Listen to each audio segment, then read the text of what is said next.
Shalom Bapak Ibu Saudara yang dikasihi Tuhan. Senang boleh berjumpa kembali dalam ibadah pencurahan Roh Kudus. Kita percaya bersama bahwa Roh Kudus yang akan menolong dan memberikan kekuatan baru bagi kita. Mari kita bawa hati yang menyembah, hati yang rindu, dilawat, dipenuhi Roh Kudus. Mari membawa hati yang menyembah Tuhan.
Percaya Roh Kudus yang memberikan kami kekuatan baru, Roh Kudus yang Kau curahkan atas kami, yang menghiburkan kami, memberikan kami pengharapan di dalam Engkau Tuhan, sehingga setiap kami boleh kuat di dalam kami mengikut Tuhan. Terima kasih untuk Roh Kudus yang penolong kami. Sungguh Engkau penolong bagi kami umat-Mu Tuhan. Terpujilah nama-Mu ya Tuhan, untuk selama-lamanya. Kudus, kuduslah Engkau. Sebentar kami memuji Engkau dengan sukacita. Di dalam nama Yesus. Haleluya. Amin. Mari kita beri tepuk tangan yang dahsyat buat Allah kita. Puji Tuhan, anggur baru dicurahkan. Haleluya, tepuk tangan kemuliaan bagi Tuhan kita.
Syukur di hadapan Tuhan. Mari Bapak Ibu kita memberi dengan hati yang mengasihi Dia. Haleluya. Ini kami rindu Tuhan. Segenap umat-Mu membawa persembahan kami. Kau Tuhan kiranya berkenan. Haleluya.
Mari Bapak Ibu Saudara, kita siapkan hati kita untuk kebenaran firman Tuhan dengan hati yang rindu. Lebih lagi kita mau diubahkan, diperbaharui.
Mari kita persiapkan hati kita untuk menyambut kebenaran firman Tuhan. Saya ajak Bapak, Ibu, Saudara-saudara untuk berdoa. Mari kita berdoa. Kami mengucap syukur kepadamu ya Tuhan, Allah Bapa, Putra dan Roh Kudus, yang bertahta di sorga, namun yang hadir di antara kami melalui kuasa Roh-Mu yang kudus. Kami sudah memuji dan memuliakan nama-Mu ya Bapa. Saatnya Tuhan, berbicaralah kepada kami melalui bibir lidah hamba-Mu. Urapi hamba-Mu yang menyampaikan kebenaran ini, supaya setiap perkataan yang terucap dari bibir lidah hamba-Mu sungguh-sungguh menjadi kata yang dikenan oleh Bapa di sorga. Kiranya juga Tuhan mengurapi setiap umat-Mu yang mendengarkannya, supaya mereka dapat mengerti dan memahami. Dan kepada semua kami diberikan kuasa, kemampuan untuk melakukan firman-Mu. Dalam nama Tuhan Yesus kami berdoa, kami sambut firman-Mu. Haleluya. Amin. Tema firman Tuhan pada ibadah kita hari ini bertalian dengan Hari Raya Pentakosta, berjudul berkobar dengan kuasa Roh Kudus.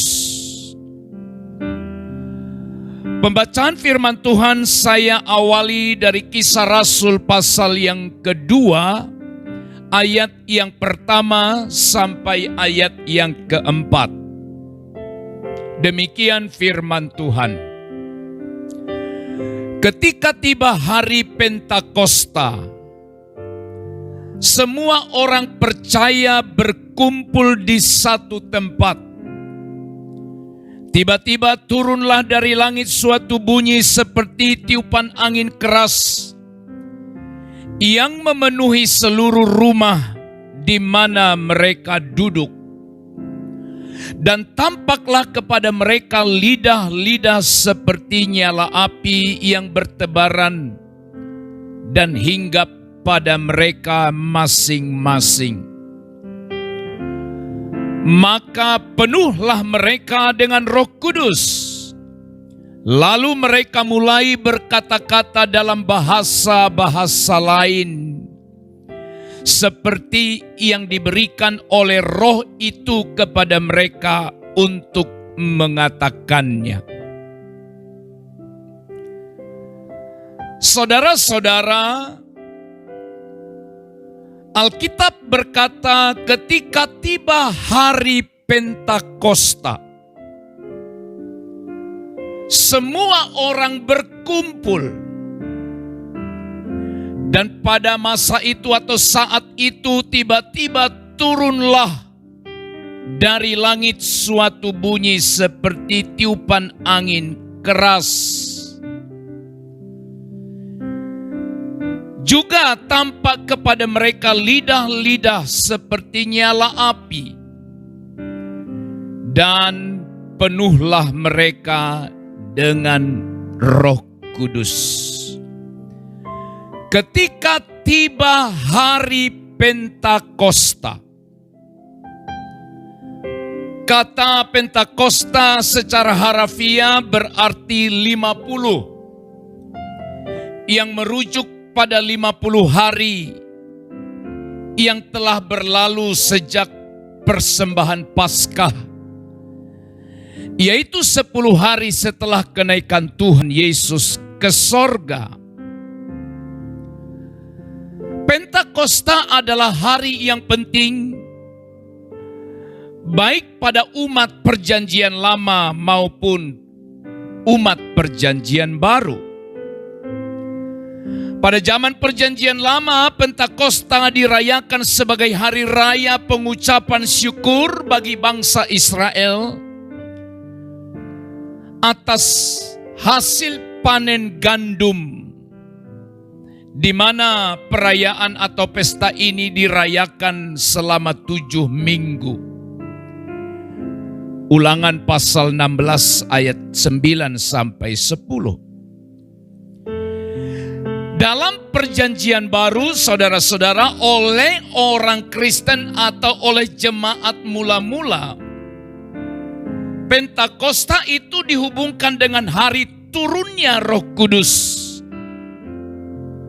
10 hari setelah Yesus naik ke sorga, sebagaimana telah dijanjikan oleh Yesus sendiri sebelum dia naik ke sorga dalam Kisah Rasul pasal yang pertama ayat yang ke-8. Pentakosta menjadi sangat penting bagi para murid atau jemaat perjanjian baru, saudara-saudara. Oleh karena pada masa itulah Roh Kudus datang, Roh Kudus dicurahkan dan mendiami hati setiap orang percaya. Saudara-saudara, maka peristiwa di mana para murid berada di loteng atas Yerusalem saat Pentakosta itu menghubungkan permulaan karya Roh Kudus atas gereja dan sebagai akhir dari karya Kristus di bumi ini. Pesta Pentakosta menandakan awal dari zaman gereja. Nah, Bapak Ibu saudara-saudara, dari ayat yang kita baca di awal tadi ternyata bahwa pencurahan Roh Kudus pada hari Pentakosta telah membuat jemaat mula-mula, telah membuat para rasul menjadi sangat bersemangat, memiliki gairah yang berkobar-kobar, yang menyala-nyala, yang sebelumnya mereka tidak mengalaminya. Hal itu nampak dalam 3 hal, Bapak Ibu, saudara-saudara. Yang pertama, mereka berkobar dalam kuasa Roh Kudus, yaitu berkobar dalam doa. Berkobar dalam doa, bersemangat, bergairah untuk berdoa. Kisah Rasul pasal 4 ayat 23 sampai 27 berkata, sesudah dilepaskan pergilah Petrus dan Yohanes kepada teman-teman mereka. Lalu mereka menceritakan segala sesuatu yang dikatakan imam-imam kepala dan tua-tua kepada mereka. Ketika teman-teman mereka mendengar hal itu, berserulah mereka bersama-sama kepada Allah, katanya, "Ya Tuhan, Engkau yang menjadikan langit dan bumi, laut dan segala isinya. Dan oleh Roh Kudus dengan perantaraan hamba-Mu Daud Bapa kami, Engkau telah berfirman, mengapa rusuh bangsa-bangsa, mengapa suku-suku bangsa mereka-reka perkara yang sia-sia. Raja-raja dunia bersiap-siap dan para pembesar berkumpul untuk melawan Tuhan yang diurapinya. Sebab sesungguhnya telah berkumpul di dalam kota ini Herodes dan Pontius Pilatus beserta bangsa-bangsa dan suku-suku bangsa Israel melawan Yesus hamba-Mu yang kudus yang Engkau urapi. untuk melaksanakan segala sesuatu yang telah Engkau tentukan dari semula oleh kuasa kehendak-Mu.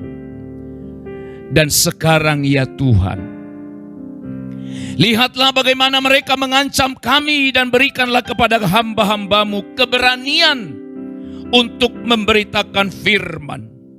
Ulurkanlah tangan-Mu untuk menyembuhkan orang, dan adakanlah tanda-tanda dan mujizat-mujizat oleh nama Yesus hamba-Mu yang kudus. Saudara-saudara, kata-kata atau ayat-ayat yang barusan kita baca adalah satu semangat gairah doa yang dinaikkan kepada Bapa di sorga oleh mereka. Karena pada masa itu, saudara-saudara, setelah masa pencurahan Roh Kudus, Petrus yang penuh keberanian untuk melayani, yang dipenuhi dengan kuasa Roh Kudus, dia pun tidak luput dari masalah yang membuat dia akhirnya harus ditangkap dan dipenjarakan. Dalam situasi yang seperti itu, saudara-saudara umat Tuhan, di masa pencurahan Roh Kudus atau sesudah pencurahan Roh Kudus, mereka berdoa dengan sungguh-sungguh dan penuh keyakinan atau kepercayaan. Saudara-saudara, semua kita tahu bahwa doa adalah hal yang sangat mendasar dalam kehidupan orang percaya. Doa menjadi kebutuhan yang sangat vital bagi setiap kita. Bahkan ada orang berkata doa itu merupakan nafas hidup orang percaya. Di dalam doalah atau dengan berdoalah kita mengalami kuasa Tuhan. Dengan berdoalah kita menghadapi setiap persoalan tantangan dalam hidup kita. Tetapi tahukah Bapak Ibu saudara-saudara, hanya Roh Kuduslah yang memampukan kita bangkit dan bergairah untuk memiliki semangat doa yang menyala-nyala. Roh Kudus mengurapi dan menolong kita berdoa kepada Allah. Itu sebabnya saudara-saudara, sebagai orang percaya engkau harus menjadikan doa menjadi prioritas utama kita dalam hidup ini. Bukan pilihan, tapi prioritas kita. Ada orang berkata, aku tidak bisa berdoa. Ada orang berkata, aku tidak sanggup berdoa.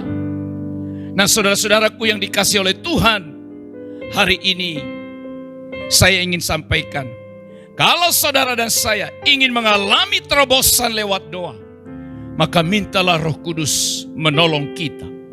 Karena kita butuh Roh Kudus, sehingga doa-doa kita menjadi doa yang seturut dengan kehendak Bapa di sorga. Roma pasal 8 ayat 26 juga berkata demikian juga, Roh membantu kita dalam kelemahan kita. Sebab kita tidak tahu bagaimana seharusnya atau sebenarnya harus berdoa.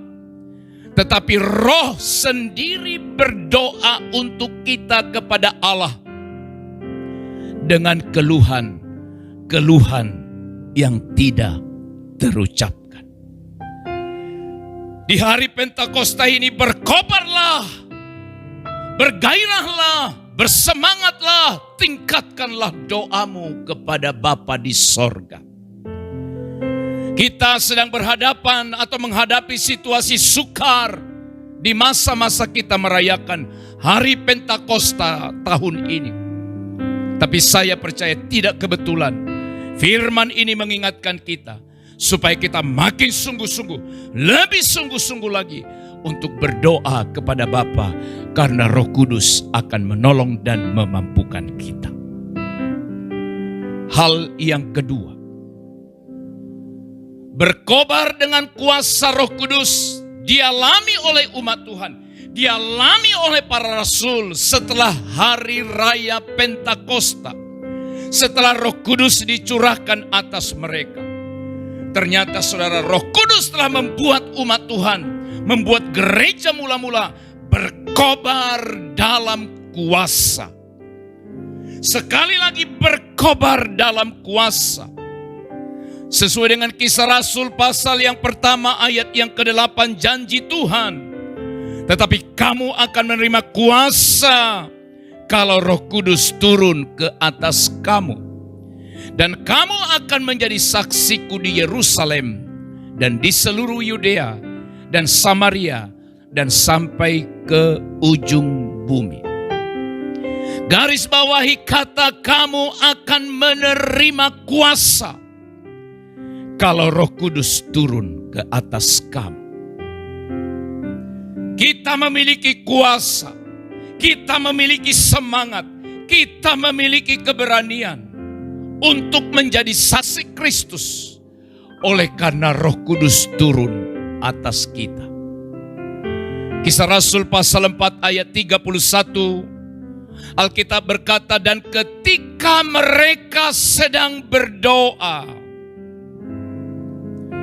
goyanglah tempat mereka berkumpul itu, dan mereka semua penuh dengan Roh Kudus. Lalu mereka memberitakan firman Allah dengan berani. Berkaitan dengan poin yang pertama atau kebenaran yang pertama, berkobar dalam doa. Doa yang sungguh-sungguh telah menghasilkan kuasa yang luar biasa. Alkitab tadi berkata ketika mereka sedang berdoa, goyanglah tempat mereka berkumpul. Mereka mengalami kuasa, mengalami pemenuhan, mengalami jamahan lawatan Roh Kudus yang luar biasa.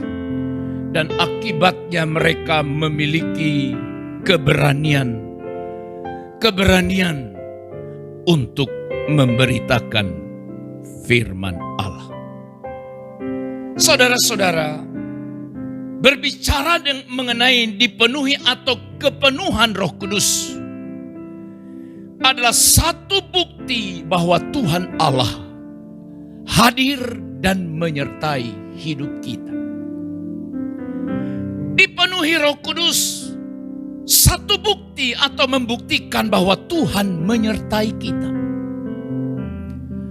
Dan ketika kita sadar dan percaya penyertaan Tuhan atas hidup kita, maka kita akan semakin memiliki keberanian untuk memberitakan firman Allah. Selama hari penantian atau menjelang hari Pentakosta, saya membaca dengan sungguh-sungguh seluruh kitab kisah para rasul. Maka dalam pembacaan perenungan kisah para rasul, maka saya menemukan satu kebenaran, bahwa mereka semua, para rasul, Petrus, Yohanes, Stefanus, Yakobus, Paulus juga, mereka memiliki kuasa untuk memberitakan firman Allah. Mereka sangat berani. Mereka tidak takut kehilangan nyawa mereka sedikit pun. Bahkan mereka rela kehilangan nyawa oleh karena nama Tuhan Yesus. Bapak, Ibu, Saudara-saudara, keberanian itu hanya mereka dapatkan oleh karena Roh Kudus turun dan memenuhi mereka. Beritakanlah kabar baik, beritakanlah perbuatan Tuhan, saksikanlah itu. Mungkin engkau berkata, aku tidak berani, aku tidak pandai berbicara. Alasan yang sama juga pernah terlintas dalam benak, dalam pikiran saya. Tapi semua itu akan sirna dan berlalu ketika Roh Kudus turun menaungi kita. Kita memiliki keberanian. Kita tadinya yang tidak bisa bicara oleh karena Roh Kudus mengurapi. Dan Roh Kudus itulah yang memberikan kita gairah, memberikan kita semangat untuk memberitakan Injil. Jemaat mula-mula dan para rasul-rasul memiliki keberanian yang luar biasa untuk memberitakan Injil. Oleh karena mereka berkobar lewat kuasa Roh Kudus yang ada pada mereka. Hari ini pun sama Bapak Ibu Saudara-saudara. Minta Roh Kudus supaya Roh Kudus itu menggerakkan kita, memberikan kita semangat, memberikan kita keberanian untuk memberitakan Injil Tuhan. Yang ketiga terakhir, berkobar dengan kuasa Roh Kudus. Jemaat mula-mula mengalami kobaran kuasa Roh Kudus dalam hidup mereka yang membuat mereka berkobar dalam kemurahan. Berkobar bersemangat dalam kemurahan. Kisah Rasul pasal 4, 34-37 berkata demikian. Sebab tidak ada seorang pun yang berkekurangan di antara mereka. Karena semua orang yang mempunyai tanah atau rumah menjual kepunyaannya itu. Dan hasil penjualan itu mereka bawa. Dan mereka meletakkan di depan kaki rasul-rasul, lalu dibagi-bagikan kepada setiap orang sesuai dengan keperluannya. Demikian pula dengan Yusuf yang oleh rasul-rasul disebut Barnabas. Artinya anak penghiburan, seorang Lewi dari Siprus. Ia menjual ladang miliknya, lalu membawa uangnya itu dan meletakkannya di depan kaki rasul-rasul. Saudara-saudara, pada dasarnya manusia itu memiliki satu sifat, yaitu egois, mementingkan diri sendiri. Itu sifat yang ada pada manusia.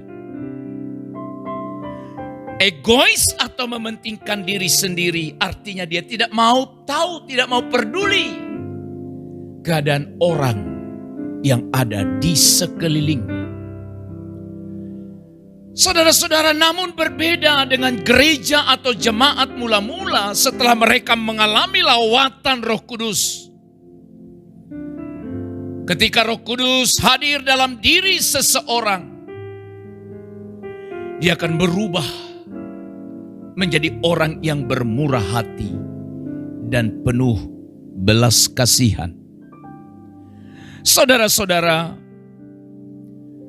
jemaat mula-mula dapat saling mengasihi dengan tindakan bukan karena mereka berlimpah, bukan karena mereka orang kaya, tetapi karena ada kemurahan Tuhan dalam diri mereka. Roh Kuduslah yang mengerjakan kemurahan itu dalam diri mereka. Mereka sangat bersemangat, mereka sangat bergairah untuk membantu satu dengan yang lain dari apa yang mereka miliki. Mereka tidak segan, mereka tidak merasa sayang ketika ada sesuatu yang dia miliki, lalu dijualnya dan hasilnya itu dibawa, dibagikan kepada orang-orang yang membutuhkan, dan sebagian juga diletakkannya di depan kaki para rasul. Bapak, Ibu, Saudara, semangat untuk memberi, semangat untuk berkemurahan hanya bisa dikerjakan oleh Roh Kudus dalam diri seseorang.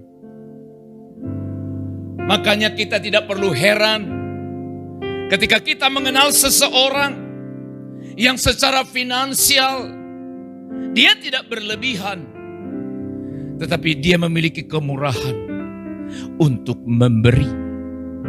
Apa yang membuat itu, saudara-saudara? Tidak lain dan tidak bukan adalah pekerjaan Roh Allah, Roh Kudus dalam diri orang itu. Oleh sebab itu, saudara-saudara, pada hari raya Pentakosta ini, mintalah kepada Bapa supaya Roh-Nya itu dicurahkan atas kita. Sehingga hidup kita menjadi berkobar-kobar, bersemangat, bergairah oleh karena Roh Kudus. Dan kalau itu terjadi dalam diri kita, maka hidup kita akan diubahkan. Hidup kita akan berubah, memiliki kobaran yang luar biasa oleh Roh Kudus, yaitu berkobar dalam doa, berkobar dalam kuasa, berkobar dalam kemurahan. Yang selama ini engkau malas berdoa, setelah hari Pentakosta ini doa menjadi prioritas utamamu. Yang selama ini engkau enggan untuk memberitakan firman karena takut, tidak tahu, tidak berani, hari ini minta Roh Kudus dengan kuasanya, karena Dia sudah berjanji kamu akan menerima kuasa kalau Roh Kudus turun atas kamu. Yang selama ini engkau begitu pelit, begitu kikir, tidak mau tahu, tapi hari ini minta kepada Tuhan supaya Roh Kudusnya menjamah hidup kita. Sehingga kita bukan lagi menjadi orang yang egois, bukan lagi orang yang mementingkan diri sendiri, tetapi menjadi orang yang berkemurahan. Semua ini hanya dikerjakan oleh satu Roh yang sama, yaitu Roh Kudus. Berkobarlah dengan kuasa Roh Kudus. Selamat Hari Raya Pentakosta. Tuhan Yesus memberkati kita. Amin. Kita berdoa. Kami bersyukur untuk pekerjaan Roh Kudus sampai hari ini. Kami percaya Roh Kudus tidak hanya dicurahkan pada hari raya Pentakosta pada zaman gereja mula-mula, tapi sampai hari ini pun Roh Kudus bekerja dan dicurahkan atas setiap orang yang merindukannya. Haleluya. Bapa di sorga, kami memohon kepadamu hari ini. Setelah kami mendengarkan firman-Mu, biarlah setiap kami memiliki semangat baru, berkobar dengan kuasa Roh Kudus, berkobar dalam doa, berkobar dalam kuasa, dan berkobar dalam berkemurahan. Terima kasih Bapa di sorga. Kiranya Tuhan memberkati semua umat-Mu yang sudah mendengarkannya. Dalam nama Tuhan Yesus Kristus, kami sudah berdoa serta mengucap syukur. Haleluya, haleluya, amin.